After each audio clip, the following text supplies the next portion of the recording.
Bonjour à tous, c'est Romain, vous êtes sur Job Teaser et vous regardez Join. Dans cette vidéo, on va vous donner tous les tips pour rejoindre le groupe Atlantique en alternance et on va tout vous expliquer sur comment ça va se passer dans votre alternance. Et puis, on va même vous dire comment décrocher votre CDI grâce à cette alternance au sein du groupe Atlantique avec mes deux invités. Il y a tout d'abord Mathilde. Bonjour Mathilde. Bonjour Romain. Toi, tu es RH au sein Exactement, du groupe Atlantique. Tu vas tout nous exactement. dire. Tu vas tout nous donner, tes meilleurs tips. Et il y a également Baptiste. Bonjour Baptiste. Bonjour Romain, Toi, tu es chef de groupe marketing c'est exact. au sein du groupe Atlantique. Merci à vous deux d'être là. Pour commencer cette émission, j'ai un petit challenge pour l'un de vous deux, ou même peut-être pour vous deux. Est-ce que l'un d'entre vous peut me pitcher le groupe Atlantique? Je me porte volontaire. Allez, Groupe Atlantique, on est un groupe français industriel créé dans les années 60 en Vendée. Et on est spécialisé dans le confort thermique. D'accord. Alors, qu'est le confort thermique? Parce que ça peut être un peu flou quand on le dit comme ça. En fait, ça correspond à tous les produits de chauffage. Donc, le chauffage, le radiateur que tu peux avoir chez toi. Ça va être l'eau chaude sanitaire. Donc, ce qui fait que tu peux avoir de l'eau chaude aussi chez toi. Et ça va être aussi tout ce qui va être lié à la qualité de l'air. ok, d'accord. Et il faut savoir qu'on est un groupe familial, donc on a encore par exemple les enfants des fondateurs dans le groupe encore aujourd'hui, et c'est vraiment quelque chose d'important chez nous d'avoir cet esprit familial. Ouais. Ça se traduit dans les valeurs. Exactement. Ok, super. C'est même les enfants des enfants, hein. On en est à la Oui, troisième ouais, c'est ça. génération, Ouais. Carrément. qui sont un peu dans différentes fonctions. Et ça se traduit par le temps long. Comme on est un groupe familial, on sait investir sur le temps long. On construit régulièrement des usines, on industrialise la France pour nos différents produits. Donc ça, c'est Ok. c'est des valeurs importantes du groupe. Bon, effectivement, un pitch à deux, très bien. Parfait, bravo. Mathilde, on le disait, moi je le disais en introduction, on va parler des alternants. Là, est-ce que tu peux me faire un peu le point sur le Où est-ce recrutement qu'on des en est? alternants? Ouais. Alors, Groupe Atlantique, on a une vraie politique de recrutement des alternants. Donc aujourd'hui, pour la rentrée de septembre prochain, on a pour but de recruter une soixantaine de postes. Ouais, quand même. Une soixantaine de postes en alternance sur plein de métiers différents, que ce soit des métiers en usine, parce que comme l'a dit Baptiste, on a des usines un peu partout en France. Donc des métiers sur la production, la R&D, la maintenance, etc. On va avoir aussi plutôt des postes en transverse ou en support, comme le marketing, les finances, les RH, plein de supports comme ça. Et on va avoir des alternances autour de la vente. Ok, ça Voilà. marche. Et il y a quelque chose d'assez intéressant et d'assez particulier dans votre process, c'est que vous Ouais. organisez des journées de recrutement. Exactement, des journées alternance, Ouais. dédiées à l'alternance, où en fait on convie sur site, donc ça peut se passer en usine ou dans d'autres sites, un peu moins usines mais un peu plus commerciaux. On convie les différents candidats pour différentes alternances, et c'est des journées dédiées pour rencontrer les candidats. Avec plusieurs types Ouais, de rencontres, des rencontres exactement. aussi avec des étudiants, des anciens alternants et des Ouais, juniors et tout ouais, ça, c'est ça. des tests et tout ça. Il y a plein de choses. On va voir tout ça. Avant juste de parler du process, moi j'aimerais bien juste de parler de la candidature. Et là, en deux mots, là, qu'est-ce que vous pourriez me dire sur la candidature? Quels seraient vos meilleurs tips quand on postule en alternance chez le groupe Atlantique? Alors moi, je Vas-y. dirais deux mots, ok. Être naturel et savoir pourquoi on est là. Ok, super. Et moi, je vais avoir besoin du rythme d'alternance, Ouais. de la durée. Et je vais vraiment avoir besoin de sentir que la personne, elle a envie de rejoindre le groupe, Ouais. et pas que c'est un CV lambda qu'elle a envoyé déjà à 20 autres entreprises. Ok, ça marche. Alors, on parlait des journées de recrutement, que ce soit dans une journée de recrutement, parce qu'il faut le dire, c'est pas pour toutes les alternances, hein, les journées de recrutement, Ouais, mais par non. contre, que ce soit dans les journées de recrutement ou non, il y a toujours dans ce process de recrutement un entretien RH manager, alors qu'il soit conjoint ou qu'il soit séparé, Ouais. il y a toujours cet entretien-là. Qu'est-ce que vous allez chercher pendant cet entretien? Comment ça va se passer? On va aller chercher la sincérité du candidat. Et donc, Ouais. c'est ce que je disais tout à l'heure, qu'il soit capable de nous dire pourquoi il est là. Ouais. C'est un entonnoir. Déjà, pourquoi est-ce qu'il veut faire une alternance? On a envie de le savoir. Pourquoi ce secteur d'activité? On a envie de le savoir aussi. Pourquoi Atlantique? On a Ouais. envie de le savoir. Ce qu'on recherche dans la personne, c'est sa motivation. Sur son CV, de toute manière, on a déjà vu ses éventuelles qualités, ses études, etc. Ça, on le sait déjà. Mm. Maintenant, on a besoin de savoir pourquoi est-ce qu'il veut nous rejoindre, qu'est-ce qu'il va du coup apporter à l'entreprise dans sa motivation, dans son envie d'évolution, dans son apprentissage également. C'est pour ça, pourquoi est-ce qu'il veut faire de l'alternance? Qu'est-ce qu'il attend de notre part comme apprentissage? Et comment il se projette Et évidemment, comment il se projette, on pourra en parler par la suite. Mais c'est vrai qu'on a une vision aussi un petit peu long terme pour les candidats.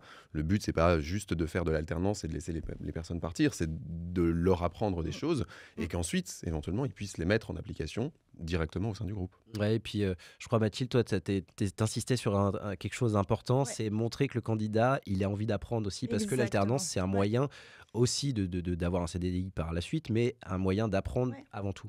Bah, c'est des contrats d'apprentissage en l'occurrence, donc on sait qu'ils sont là pour apprendre et on compte sur eux pour avoir une certaine curiosité en fait. De pas se dire ah bah je connais déjà tout et finalement bah, vous avez plus besoin de moi que vous. C'est aussi c'est un contrat dans les deux sens et donc l'idée c'est d'avoir des gens qui ont envie d'apprendre et qui ont de la curiosité pour Ok. leur environnement. Ouais.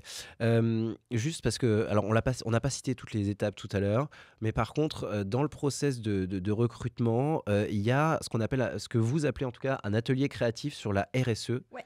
Est-ce que tu peux m'expliquer? Ouais. Alors c'est pour toutes les candidatures, ça? Non. Alors en fait, c'est donc justement lors de ces fameuses journées en alternance. Ok. Alors, j'ai mon petit post-it pour rappeler les dates parce Ah. que c'est pas. C'est important. Voilà, ça vient juste de tomber. Donc on a différentes journées d'alternance qui sont organisées au sein du groupe. Ok. Encore une fois, pour certaines alternantes, pas toutes les alternances, mais on a donc le 13 avril à La Roche-sur-Yon, plutôt des fonctions transverses. Ouais. Le 18 avril à Arcueil, en région parisienne, pour des fonctions support commerce. Ok. Et on va avoir 11 mai et 16 mai dans les Hauts-de-France, donc à nos usines de Corroir et Billy-Berclos. Ok. Très clair. Et donc dans les étapes de journée des alternances, on va donc avoir ces différents temps dans la journée. On va avoir rencontre avec le RH et le manager. On va avoir rencontre avec, par exemple, un ancien stagiaire ou alternant qui est au sein du groupe et qui a commencé sa carrière chez nous et qui a pu se développer. Ok. Et ces fameux ateliers où on essaye de faire participer les candidats. L'année dernière, c'était justement sur la RSE. Et donc, l'idée, c'est de les faire travailler ensemble pour voir comment est-ce qu'ils évoluent aussi entre eux, qui va peut-être prendre le lead, qui va plutôt donner des idées, etc., pour évaluer aussi un peu leur potentiel. Et ce que tu disais, hein, c'est que ce qui est cool dans ces journées de recrutement, c'est qu'on va pouvoir faire des visites. Exactement, aussi, ouais, des visite lieux dans d'usine, lesquels on va travailler. visite du site. Donc, si Ouais. c'est un site commercial, visite des locaux. Et si c'est une usine, visite justement de l'usine pour Ça voir aide. comment ça. Ça Ça aide vraiment à se projeter, ça. Ouais, ça permet de se projeter et de voir la Ouais. réalité. On est une entreprise, on fabrique. Donc c'est vraiment des usines de Ouais. production, c'est les produits qu'on retrouve ensuite dans la distribution, qu'on retrouve chez les gens. Et donc voir comment ça se passe, ça peut être aussi un levier intéressant de motivation, parce Et puis qu'au ça permet moins de ça rencontrer rend des la chose concrète. Alors, il y a aussi quelque chose pendant le process, et je crois que là, ça s'adapte à tout le monde, c'est ce que vous appelez des rencontres consultants. Ouais. Est-ce que tu peux m'en dire deux mots sur ces rencontres Ouais. consultants? Les Parce que rencontres c'est vraiment consultants. quelque chose d'original. Ouais, alors les rencontres consultants, donc c'est pas systématique, hein, c'est comme on se le disait la dernière fois, c'est pas sur toutes les alternances. Mais l'idée c'est que quand le manager et le RH sont plutôt d'accord sur le profil, le candidat va en fait passer en dernière étape il va répondre à des questionnaires de personnalité, de logique, qui seront ensuite débriefés avec l'un de nos consultants psychologues du travail pour échanger sur ces tests. Ouais. L'idée c'est de voir si le candidat il est d'accord avec ce que les tests disent de lui, parce que c'est pas toujours le cas, il peut justement argumenter, donner un peu des exemples. Et nous, ça va nous permettre d'aller un peu plus en profondeur sur sa personnalité et ses valeurs, par exemple. C'est des tests psychotechniques, c'est ça? Oui, c'est ça, ouais. Ok. Donc tel symbole, c'est quoi la suite logique de cette suite-là quel est le chiffre si on suit cette logique-là? Enfin, voilà. Ça n'a vraiment rien de compliqué, ces Non. tests. Et ça d'ailleurs, ça n'a rien d'éliminatoire. Oui, voilà. Ouais. Pas du tout, non, c'est pas éliminatoire. En fait, de ce que j'ai dit précédemment, on a la partie le pourquoi. Pourquoi est-ce que la personne est là, etc. Quand la personne en est à cette étape des entretiens avec les consultants, c'est qu'on est déjà rentré dans le comment. C'est-à-dire, on veut comprendre comment fonctionne la personne et savoir comment on va l'intégrer.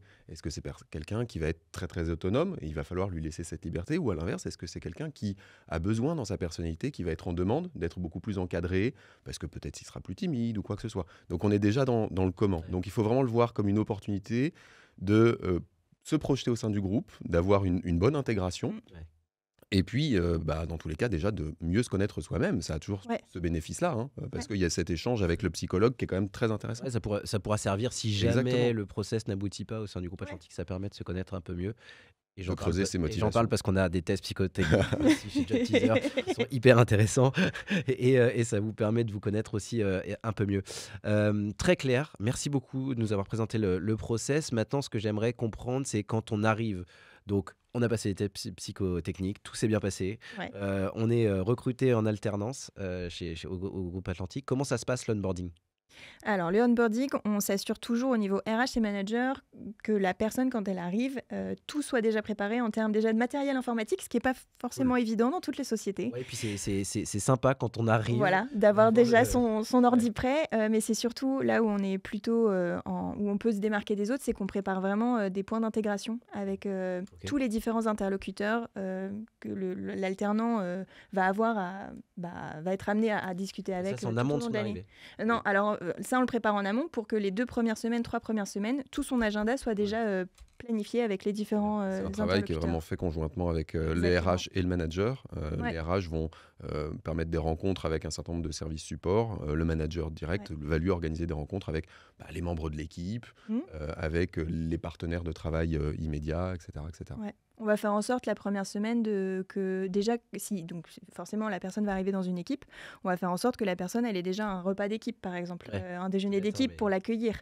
Ouais. Moi ce que j'aime bien demander aussi à nos alternants, c'est un rapport d'étonnement. Parce que vu que Ok. justement ils sont jeunes et qu'ils n'ont pas eu beaucoup d'entreprises généralement, ils peuvent avoir un œil neuf que nous on n'a pas forcément. Et donc ça c'est souvent quelque chose que je demande, ou en tout cas je demande à nos managers de les demander à nos alternants. Et je crois qu'il y a aussi une méthode de parrainage aussi. Quand on Effectivement, arrive. dans certains sites, sur certains sites, c'est pas le cas partout, mais sur certains sites, on a ce système de parrainage où on a une personne en dehors de l'équipe qui va être le parrain Ok. de l'alternant tout au long de son alternance et qui va justement prendre contact avec elle, voir comment ça se passe et qui va lui donner aussi une vision différente de son équipe propre. C'est quoi? C'est quelqu'un du même statut? Pas forcément, non, ça va être quelqu'un qui va être par exemple en CDI dans une autre équipe et qui va le prendre un peu sous son aile.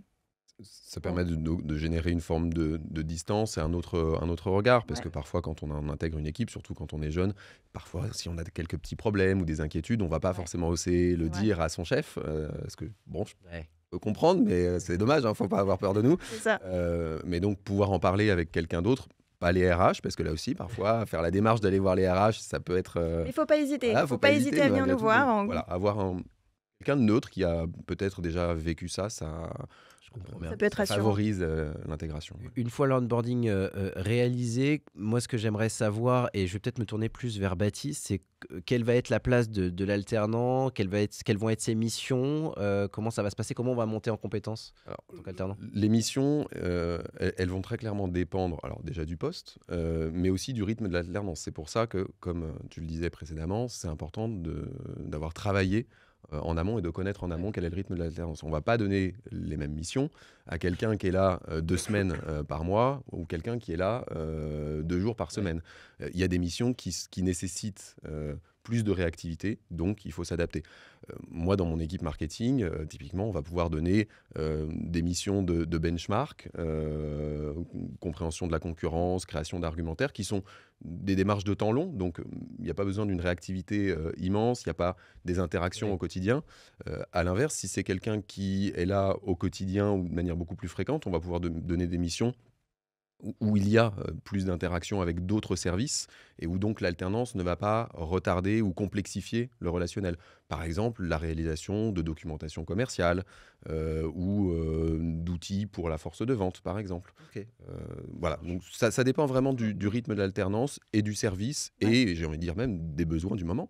Et là, j'ai envie de me tourner vers Mathilde pour la prochaine question. Comment ça se passe la vie quotidienne en tant qu'alternant au sein du groupe? Je crois qu'il y a pas mal de rituels, il y a pas mal de choses qui sont faites pour vraiment presque créer une communauté de Ouais, ouais. stagiaires, d'alternants et qui se sentent le mieux possible au sein du groupe.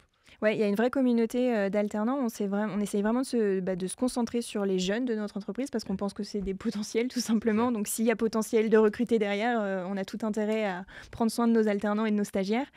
Donc il y a plusieurs choses qui sont mises en place. Il y a des journées, des trainees days, donc des journées de jeunes, c'est-à-dire qu'on fait venir tous les alternants et tous les stagiaires du groupe France sur un même lieu pour qu'ils se rencontrent, pour faire des ateliers ensemble sur différents sujets, que ce soit la REC, encore une fois, parce que c'est un sujet qui est quand même assez important chez nous en ce moment, ou d'autres activités. On va aussi, même s'ils sont pas peut-être recrutés par la suite, on va quand même faire en sorte qu'ils soient aidés pour la recherche de postes, que ce soit même ailleurs du groupe Atlantique, en dehors du groupe Atlantique. Donc on va les faire participer à des ateliers sur LinkedIn, via l'APEC, pour travailler leur CV, etc., leur visibilité.